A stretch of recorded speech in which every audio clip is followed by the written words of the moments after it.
ডাল চচ্চড়ি করব। শুকনো খোলায় মুসুরির ডালগুলো ভেজে নিলাম।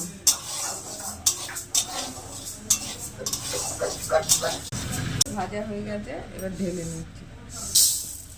তেল দিলাম, দিলাম,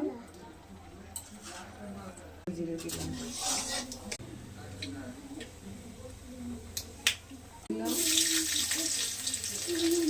একটু পেঁয়াজ দিলাম, কাঁচা লঙ্কা দিলাম, পাকা লঙ্কা, কাঁচা লঙ্কা ধুয়ে নেব।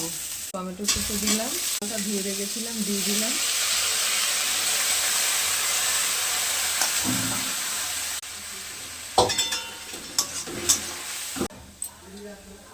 লবণ দিলাম, হলুদ দিলাম, চিনি দিলাম একটু,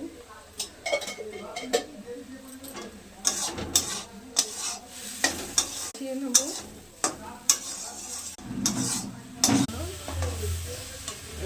গরম জলটা দিয়ে দিলাম।